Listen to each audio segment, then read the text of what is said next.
Under the dying glow of the western sky, the town of Dry Creek sagged against the horizon, a handful of weather-beaten buildings barely holding together after too many storms and not enough mercy.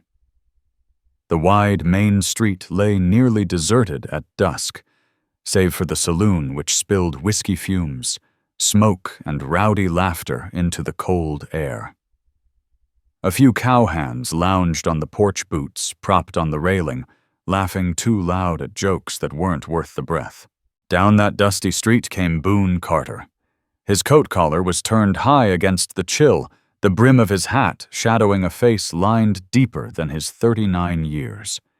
He walked with a faint drag in his left boot, a memento from the war, though he did his best to hide it. Once Boone had been a cavalry scout during the Indian Wars, later a husband and father. Both lives had ended in graves, Clara taken by fever, Sam buried beside her. The army left him with scars on his body and heavier ones on his conscience.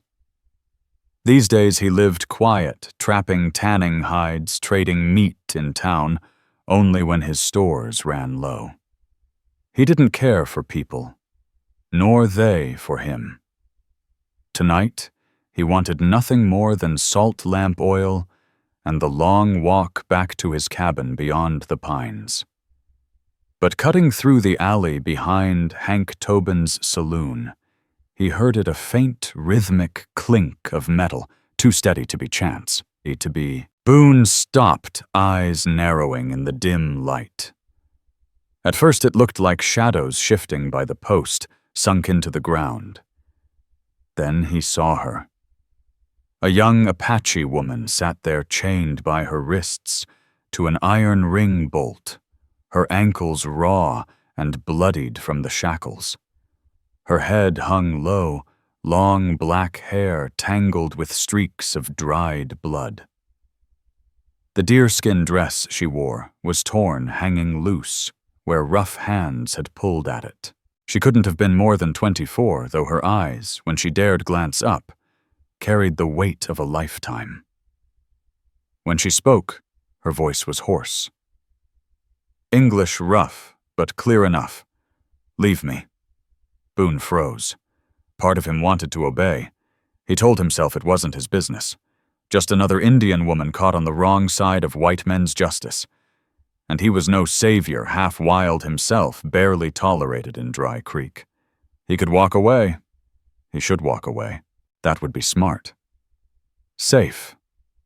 But those eyes, dark, unflinching, hiding a pain deeper than fear, wouldn't let him move. He saw the bruises at her wrists, the tremor in her shoulders as she tried to appear still. It wasn't weakness. It was a kind of worn-out defiance. Then Hank Tobin the barkeep leaned out the saloon door, his voice thick with liquor. "She's a thief," he slurred. "Got caught stealing bread from the storehouse. Sheriff says she can rot there till someone pays her fine." He grinned, showing cracked yellow teeth. "Or till we find another use for her." Laughter spilled from behind him. Boone's jaw tightened, but he said nothing. He'd seen this before, prisoners bound and humiliated men calling it justice. He remembered not speaking up back then, and the guilt burned anew. Tobin swaggered closer. "You want her scout, pay up. Otherwise quit gawking and move along." Boone exhaled slowly through his nose, years of silence pressing on him. Then he reached into his coat, pulled out a small leather pouch, and tossed it onto a barrel. The coins rang out sharp in the cold night. Tobin blinked, surprised, then snatched them fast like a dog over scraps. "She's yours," he said with a sneer. "Don't say I never sold you nothing fine." Boone crouched beside the post, his hands rough but careful as he worked the iron loose. The cuffs snapped open. The woman flinched but didn't strike or flee, only wrapped her arms around herself, rubbing the raw marks on her wrists.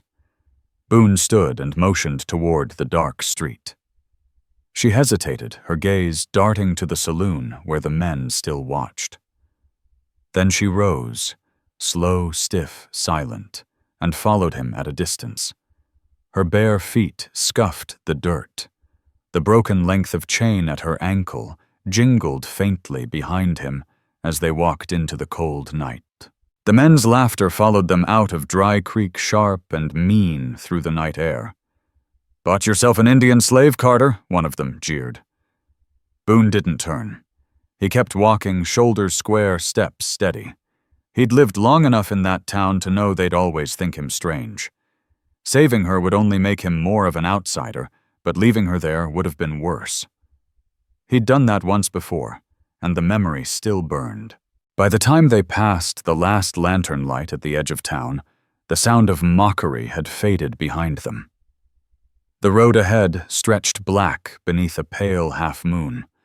The cold bit deep, stinging their breath. The woman Ayanna kept her distance close enough to follow, but far enough to flee if she had to. Boone didn't speak or look back.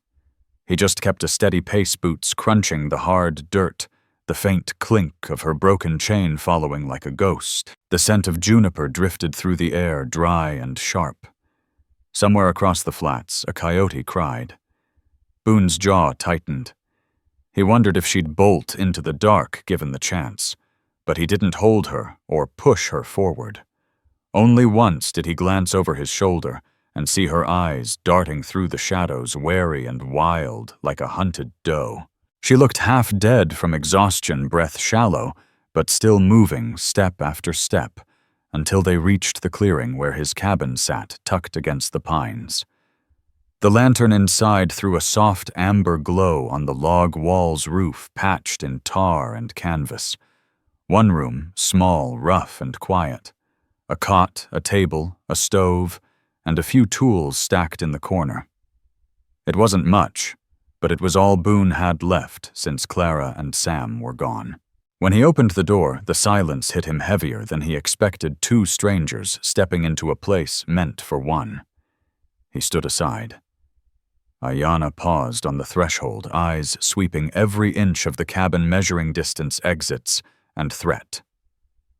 Boone saw her stiff posture, her clenched jaw, the way her lips pressed tight as if bracing for pain. She expected cruelty. That thought twisted something inside him. Finally, she stepped in her bare feet, whispering against the plank floor. Boone set the salt and lamp oil on the table, then reached into a cupboard and pulled out a tin plate.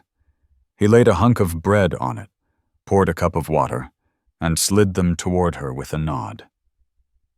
She didn't trust it. Her dark eyes flicked between him and the food, suspicion sharp as a knife.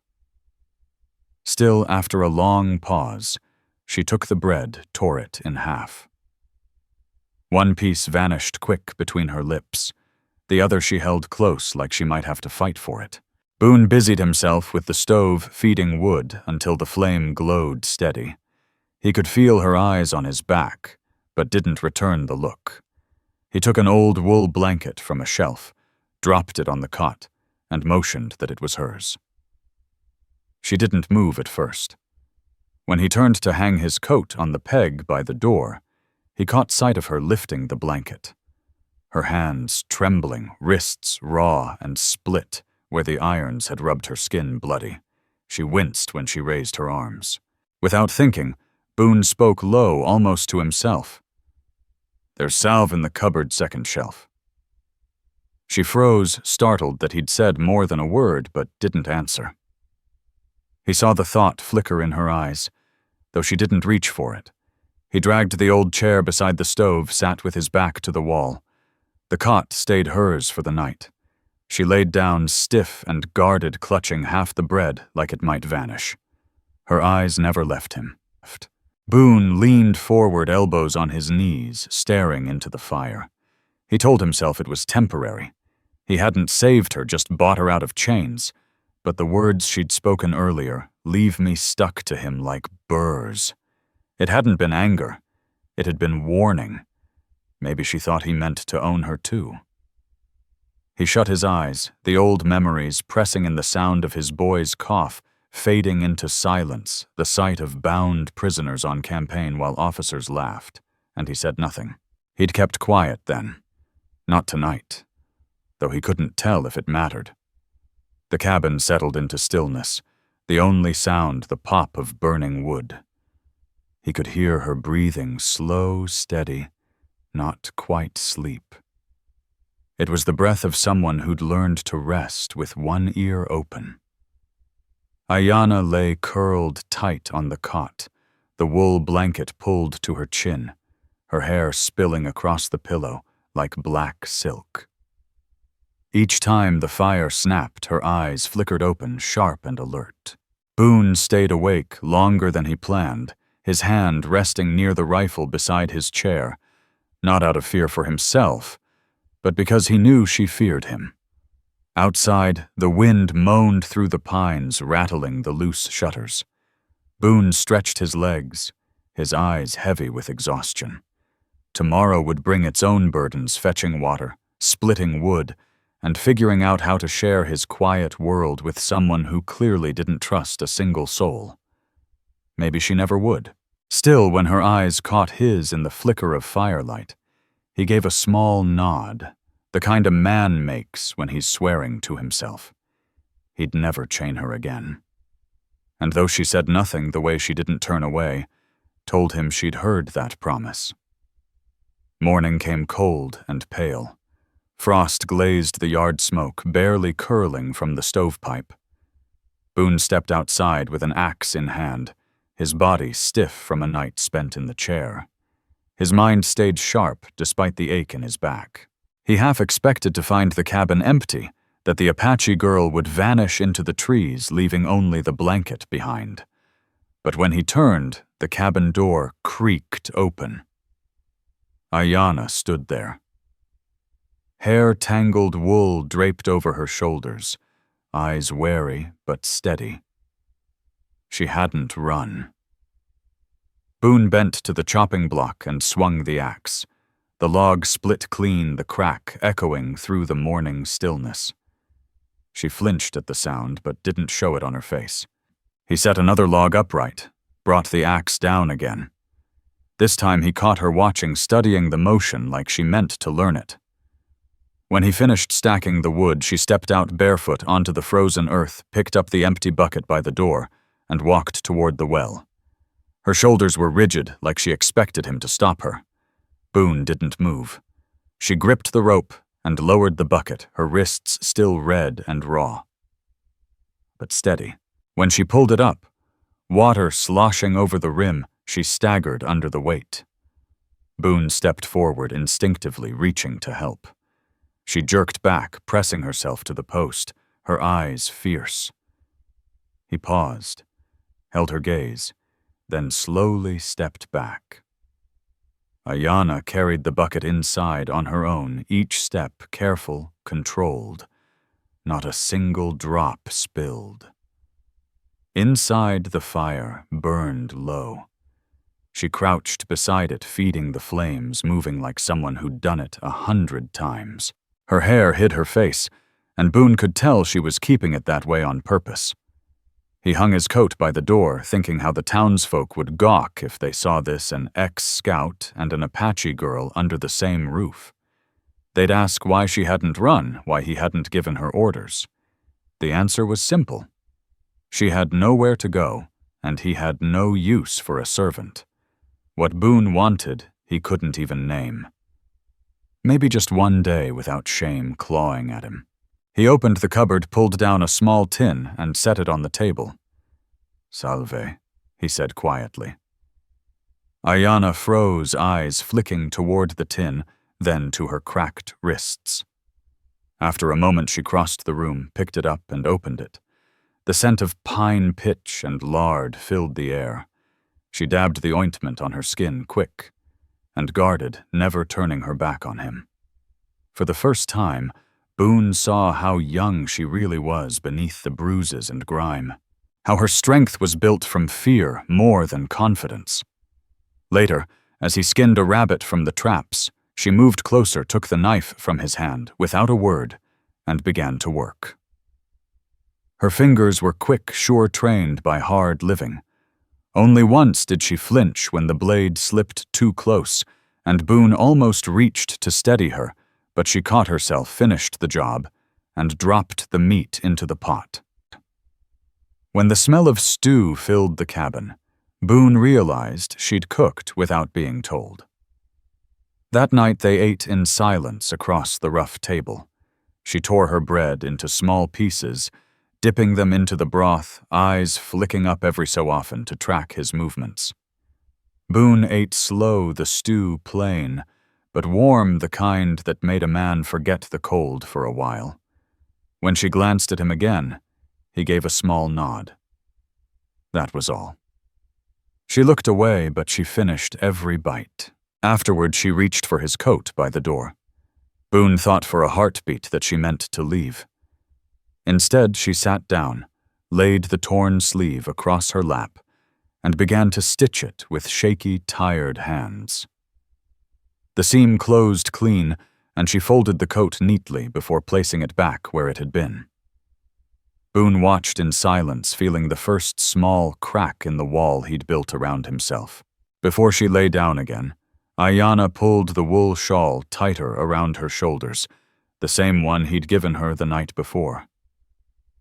This time she didn't just wrap herself in it for warmth. She held it like it meant something. Ayanna looked at him for just a heartbeat, not in gratitude, not in fear, but with something that almost resembled understanding. Boone stayed seated in his chair, rifle resting close by. He told himself it was habit, maybe caution, but deep down he knew better. He stayed there so she could see he wasn't coming for her in the dark. She needed to know he'd keep his distance, that she was safe. Boone kept his eyes on the fire until sleep finally dragged at him. Somewhere between the pop of the wood and the hiss of the embers, an uneasy truce had settled. No words, no promises, just two souls who hadn't walked away when they easily could have. For now, that was enough. Weeks slipped by like that. By the third, the rhythm of life inside the small cabin had found its own strange balance. Boone rose before dawn, split wood, stoked the stove, and checked his traps as the first light broke over the ridges. Ayanna, still wary, but no longer frozen by fear, moved about the cabin, as if she belonged to it in some quiet way, not as a prisoner, not yet free, but something in between. She cooked, mended, kept the fire alive. Their words, when they came, were short and careful, but the silence between them had softened. It no longer felt like the empty quiet of strangers, more like the kind shared between two people who'd learned to breathe in the same space. Still unspoken questions lingered in the air. Why had Boone spent his hard-earned coin to buy her freedom? Why hadn't Ayanna slipped away into the night when she had the chance? Neither dared ask, and maybe they didn't need to. To anyone watching from outside, it would have been plain two lost souls, both outcasts, bound by something they couldn't yet name. One cold morning, the flour barrel sat nearly empty, and the salt tin scraped dry. Boone saddled his horse, loaded the small cart, and paused at the door longer than usual. Ayanna sat at the table, stitching a tear in her dress, dark hair falling across her face, her fingers still raw from the irons that once bit her skin. Boone cleared his throat softly. "Coming," he said, not a question, just a fact. She hesitated, needle frozen mid-stitch. Then she set it down, wrapped the shawl tight around her shoulders, and followed him into the frost. The road to Dry Creek was quiet but tense. Ayanna sat stiff beside him on the wagon bench, her hands folded tight in her lap, eyes locked on the distant horizon. The wind cut through her shawl, but she didn't flinch. Boone could feel her unease. She didn't want to go back to the place where she'd been chained like an animal mocked by laughing men.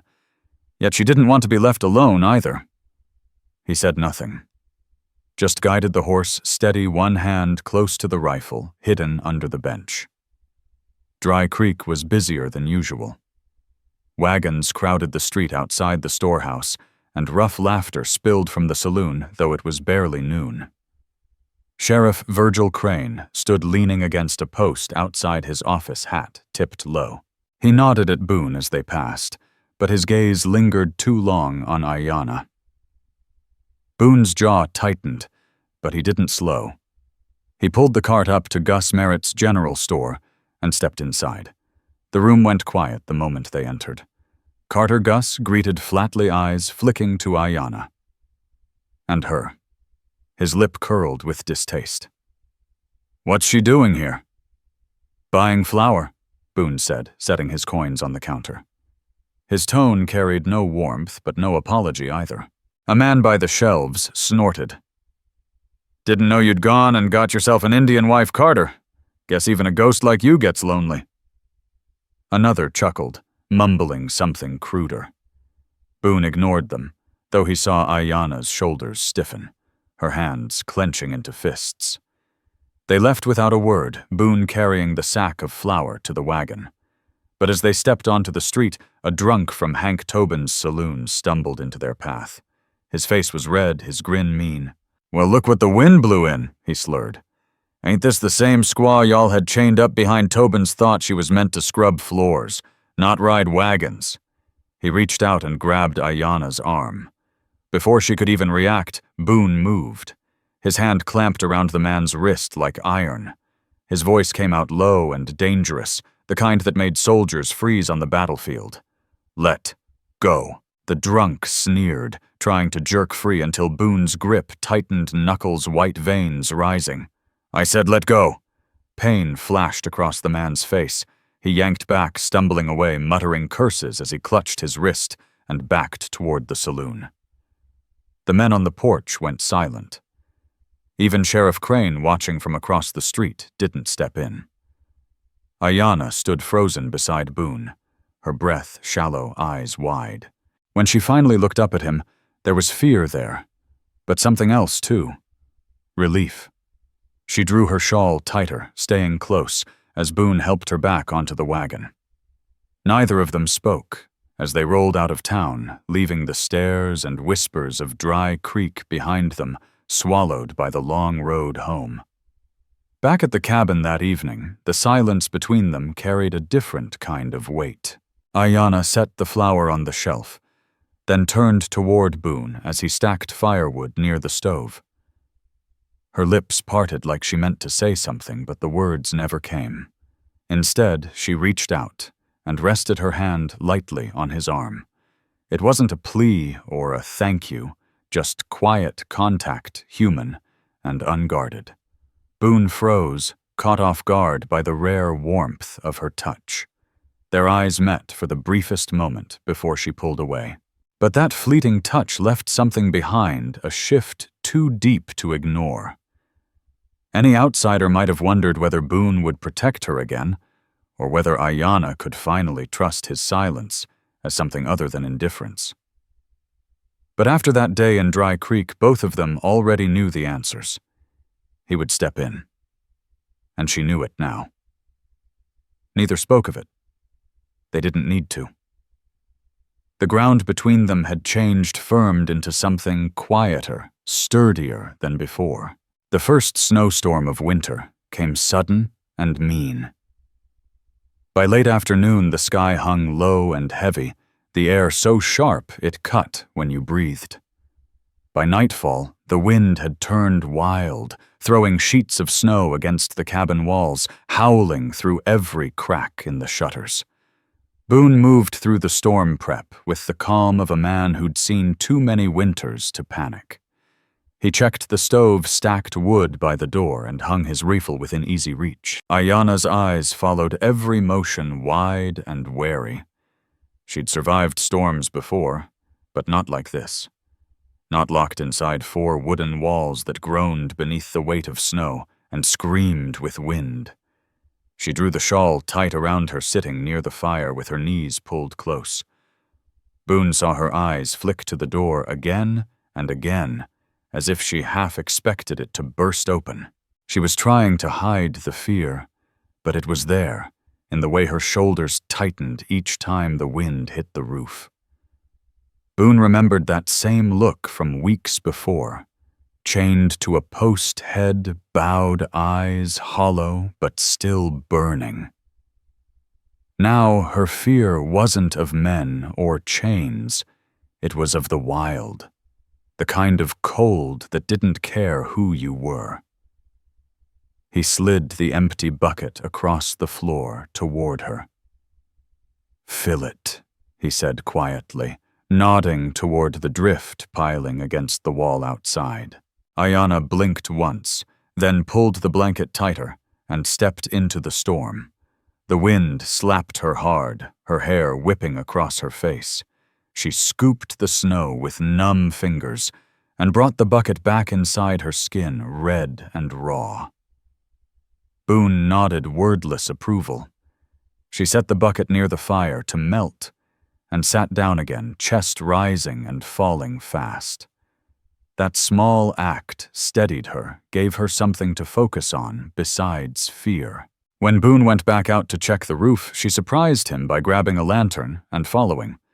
She held the light steady while he used a pole to knock the snow free. The wind tangled her hair, plastered her dress to her body, half burying her bare feet in white. She didn't speak, didn't flinch, just kept the light high until he was done. Then they went inside together. Boone realized then she wasn't just helping. She didn't want to be alone. The storm grew worse as night deepened. The walls rattled, and a leak began to drip near the door. Boone laid down a cloth, but the draft sliced through the cabin like a blade. The corners frosted white while the fire burned hot at the center.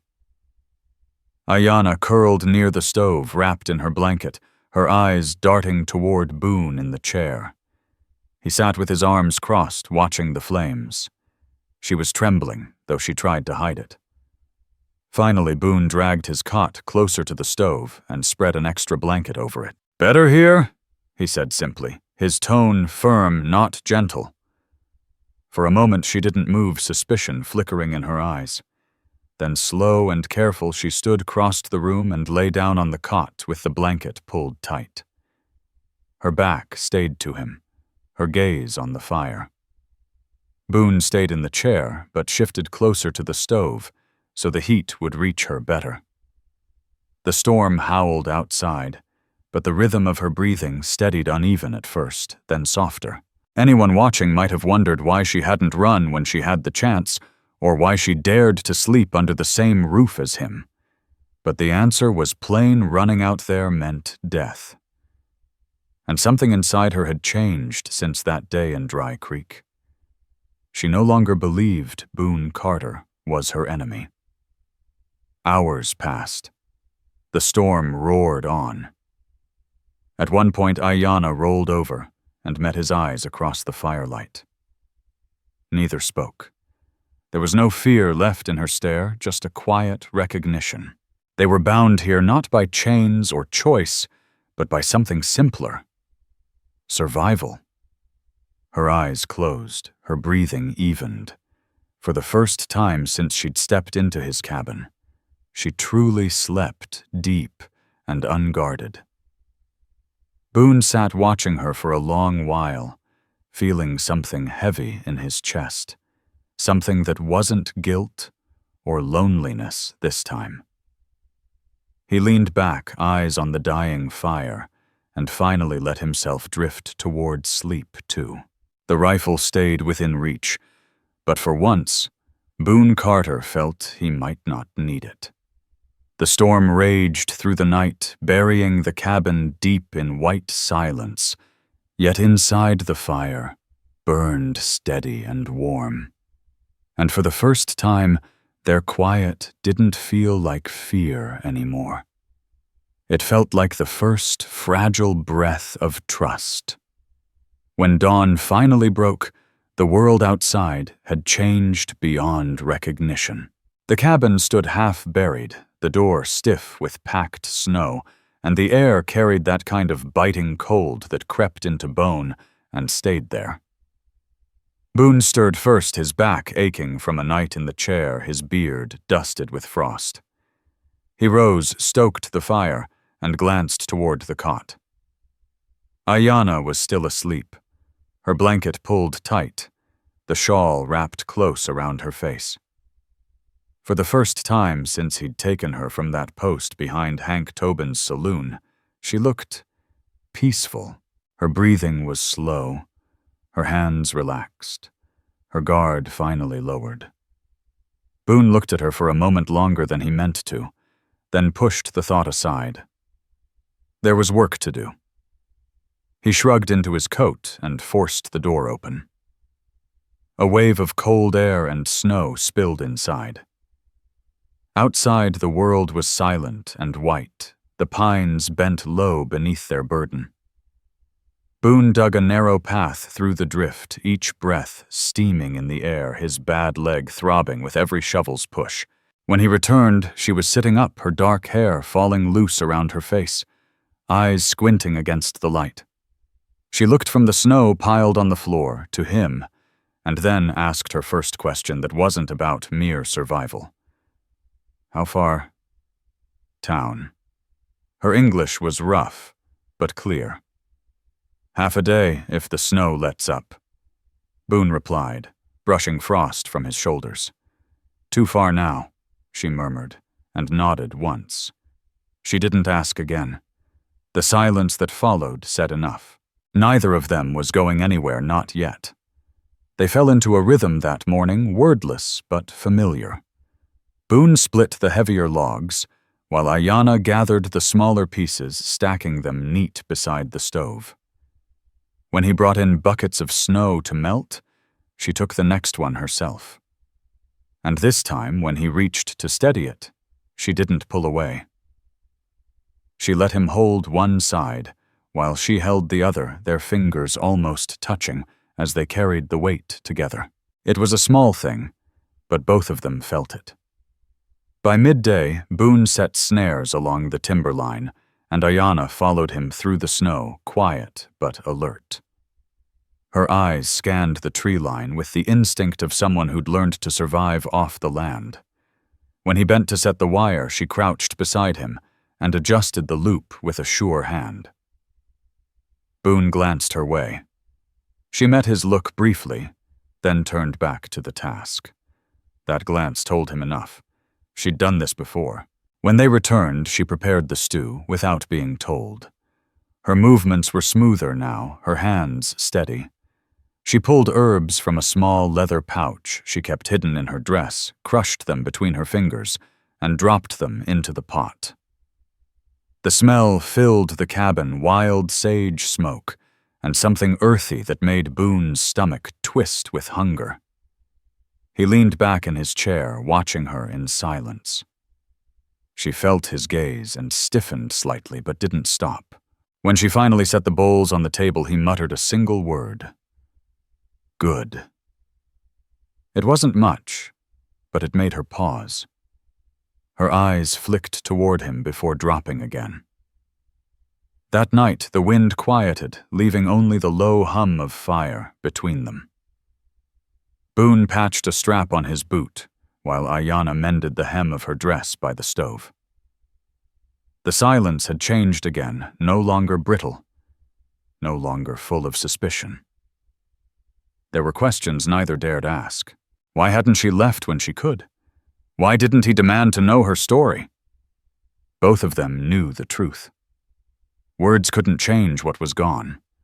Survival was a present thing, not a memory. Later, when Boone rose to check the shutters, his leg buckled beneath him. The old war injury struck sharp, and he caught the edge of the table to keep from falling. Ayanna stood before he could wave her off, reaching instinctively to steady him. Her hand gripped his arm, firm, steady. Boone froze, jaw tight, but didn't pull away. Her touch lingered a moment longer than it needed to before she let go. Her eyes flicked down to the scarred leather of his boot. Then she stepped back and turned away. He sank back into the chair, silent, the weight in his chest heavier than before. She returned to her place by the fire, her face hidden, but he noticed the faint ease in her shoulders. Something had shifted again. She was no longer simply enduring him, she was beginning to see him. As night settled, the fire burned low.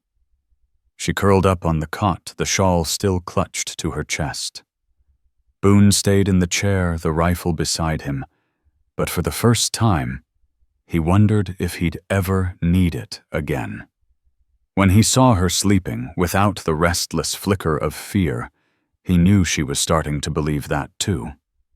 The thaw came fast.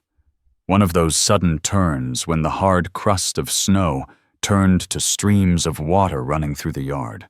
By late afternoon, heavy rain hammered the roof, dripping through seams where the tar had worn thin. Boone spotted the first leak near the stove, then another, then another. He grabbed a pan, slid it under the drip, then pulled on his coat hammer and nails in hand. The rain came down in sheets, soaking him to the bone, before he even reached the ladder propped against the cabin wall. Boone climbed the ladder fast, despite the pain burning in his leg. Below him, Ayanna hurried through the rain, clutching scraps of cloth and a bucket in her arms. Her shawl clung to her soaked dress, her dark hair plastered to her skin. Without waiting for him to call, she dashed back inside and pressed the fabric against the leaks, her movements sharp and certain. Inside and out, they worked together, without a word. Boone hammered the shingles back in place, rain streaming down his arms, the metal handle cold in his grip. From below, her voice rose through the storm, rough-accented but clear enough to cut through the wind. Left side more. He shifted where she pointed. The hammer struck hard, ringing above the roar of rain. By the time the downpour eased, both of them were soaked through to the bone. Boone climbed down the ladder, slow, every muscle aching his coat, heavy with water. Inside, Ayanna knelt beside the fire, steam rising from her dress as she fed wood into the flames. Her hands shook as she reached for another log, the heat painting her cheeks red. Boone stripped off his coat and tossed it near the door, brushing wet hair from his face. He caught himself watching her, the curve of her shoulders as she leaned forward, the neckline of her dress pulled low from the storm's weight.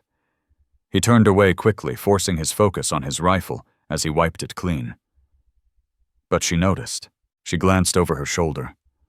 Strands of wet hair falling across her face, and their eyes met. For a heartbeat, neither looked away. Then she turned back to the fire, but she didn't pull the blanket around herself this time. She stayed where she was, steady and silent, her hands feeding the flames. When the storm finally passed and quiet settled over the cabin again, Ayanna rose from the stove and crossed the room toward him. Her bare feet moved softly across the boards. Boone straightened in his chair, unsure what she meant to do.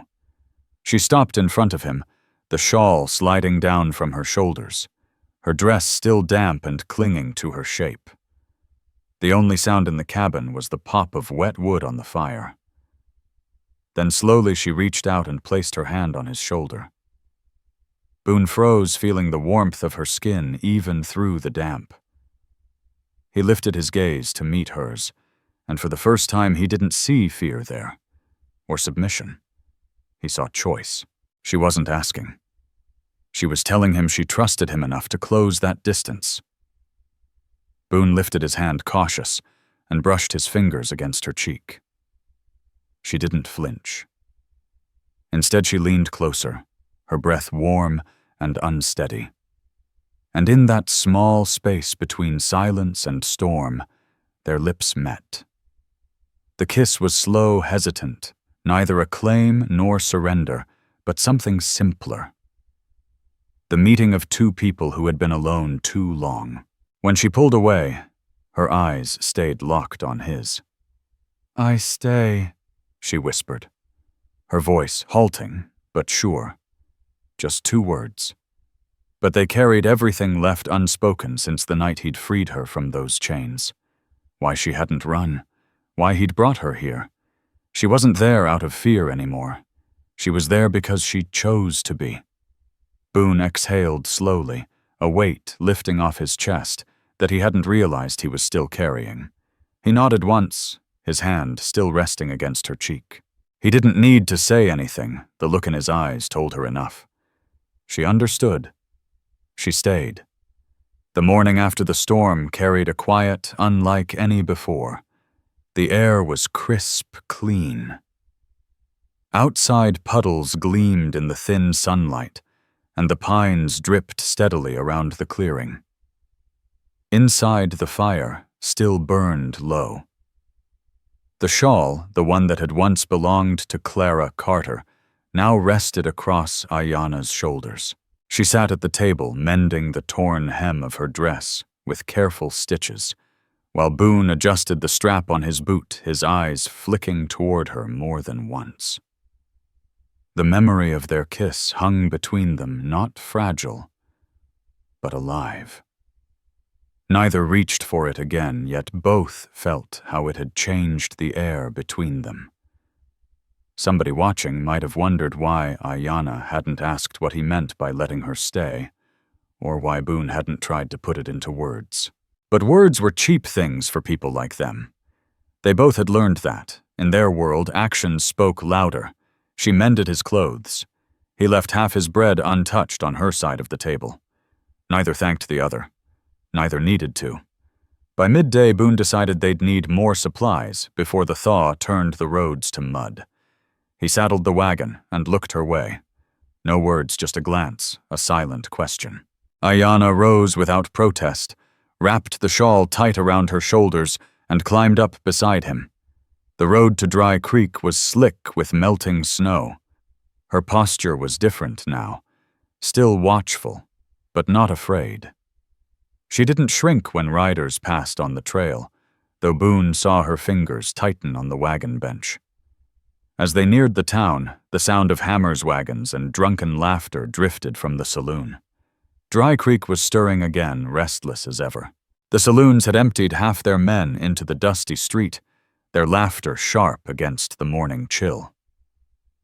Sheriff Virgil Crane leaned against the post outside his office, hat low over his eyes, watching Boone Carter's wagon roll past, but as always, he didn't move to interfere. When Boone and Ayanna reached Gus Merritt's general store, Boone swung down first, his hand brushing the rifle strap on his shoulder out of old habit. Ayanna climbed down beside him, not behind. Her chin was lifted, her shoulders squared. If they were going to look at her, she'd make damn sure they saw a woman, not a prize. Inside, Gus Merritt looked up from his ledger, his mouth tightening. "Carter," he said, flat as dry sand. His eyes slid to Ayanna. "Still keeping her." "I see." He shoved the ledger forward across the counter. Boone placed his coins down without missing a beat. "Flour, salt, kerosene." His voice was calm, steady. No apology, no explanation. From by the stove, Jed Crow snorted. "Seems you bought yourself more than supplies, Carter. Didn't think you were the type for company." Laughter rippled through the store, low and mean. Ayanna stiffened beside Boone, her hands curling into fists. She glanced at him once, waiting. Boone turned slowly toward the man, his gaze steady as stone. "You've had your laugh," he said, voice quiet, but sharp as a drawn knife. "That's enough." The laughter stopped. Crow shifted in his chair, his grin fading. Even Gus looked away, pretending to count change. Boone's words hung there, heavy and final. Gus packed the sack of flour and pushed it across the counter without another word. Boone took it, nodded once, and walked out with Ayanna close behind. Outside, the air was crisp, the mud slick under their boots. For a long moment, neither spoke. Then a boy, no older than 10, Billy Hart, the blacksmith's kid, stepped off the porch. He didn't jeer or whisper like the others had weeks before. He just looked up at Ayanna, then at Boone, and gave a small, solemn nod, as if he understood something the grown men hadn't. Ayana's shoulders eased. Her lips pressed tight, but her eyes softened. The ride back to the cabin was quiet, but not uneasy. At one point, Boone handed her the canteen. Their fingers brushed as she took it, and this time she didn't flinch. By the time the cabin came into view, the silence between them had changed again, closer, warmer. That night, while stew simmered on the stove, Ayana pulled a scrap of cloth from her small bundle. She began stitching something with deliberate, careful motions. Boone watched, curious, as she formed uneven letters with colored thread. When he leaned closer, he saw what she was sewing their names. Ayana and Boone. Her letters were rough, her stitches uneven, but the meaning behind them was steady as her hand. When she finished, she pinned the cloth above the hearth without a word. Boone sat back, the firelight flickering across his face. He hadn't asked her to do it. She hadn't asked if she could. Yet somehow that small act spoke louder than anything either of them had said since the day he'd cut her chains. Was she still a captive numb? She stayed because she wanted to, and in that cabin, his cabin, she had marked her place beside him. Boone looked at her, and she met his gaze squarely, not turning away. The storm that had once defined them had passed. What remained was something quieter, steadier, something they both knew could never be undone. Spring came slow to Dry Creek, softening the land after months of frost. The snow melted into silver streams that carved through the flats, and shoots of green fought their way through the mud. Boone rose earlier, now working longer outside, mending fences, checking traps farther out, patching the roof one last time after winter's damage. Ayana worked beside him, without being told. She carried water, patched his shirts, stirred the stew pot, her movements sure and unhurried. The shawl still rested on her shoulders, but it was no longer borrowed. It was hers just as much as the cabin had become hers. To anyone watching, the questions that had hung between them from the start might have seemed clear now. Did she forgive him for the part he'd once played in the war against her people? Did he see her as more than someone he'd rescued from chains? They never spoke of it. They didn't have to. The answers lived in the small spaces between their days, in the way she worked close to him without fear, in the way his silence no longer carried shame, but quiet trust. And in the way at day's end, when the sun sank over Dry Creek and the wind came soft through the pines, they would sit side by side before the fire, not as strangers, not as debtors, but as two people who had finally found a place they could call home. When they rode into Dry Creek that spring, the stairs came just the same as before, but this time Ayana met them head-on. She didn't clutch her shawl like a shield anymore. Her chin was high, her stride steady, her dark eyes calm but unyielding. Inside Gus Merritt's store, a man muttered near the shelves, "Still keepin' her. Carter." Boone turned toward him, voice level but hard enough to cut through the room. "She's with me." That was all it took. No one laughed after that. Gus packed the flour in silence, his eyes flicking between them, but saying nothing. Outside, Billy Hart, the same boy who'd nodded to her months before, lifted his hand in a quiet wave. Ayana's lips curved just slightly, but it was the first true hint of a smile Boone had ever seen her give in town. That evening back at the cabin, Boone set the flour sack beside the hearth. The air smelled of pine smoke and the soft damp of spring rain.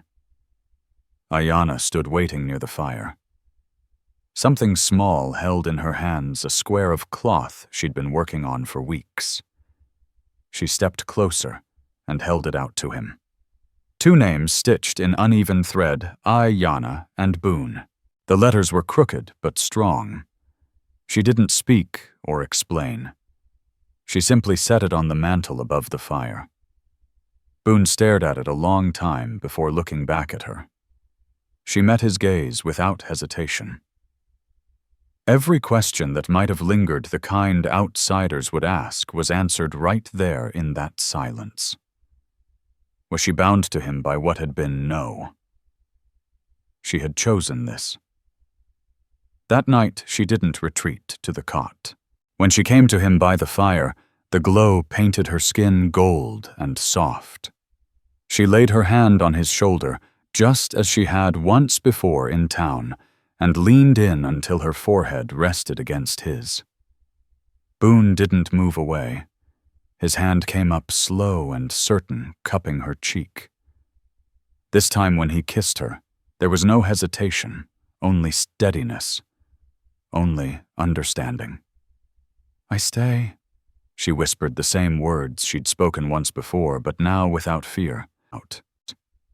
When morning came, the cabin door stood open to the sound of birds and the scent of wet earth. Boone stepped outside with Ayana beside him. They stood together at the edge of the porch, watching the sun rise over the line of the distant mountains. He had once believed his life had ended years ago, buried beside Clara and little Sam. She had believed chains would follow her wherever she went. But standing there, neither carried the weight of the past anymore. The silence between them was no longer heavy. It was full. Not of distance, of belonging. The story ended not with chains broken or debts repaid, but with something deeper and truer. Ayana stayed because she chose to. Boone lived because she was there. Together they had carved a home out of the quiet, and in that quiet, they found the one thing both thought they'd lost forever: peace.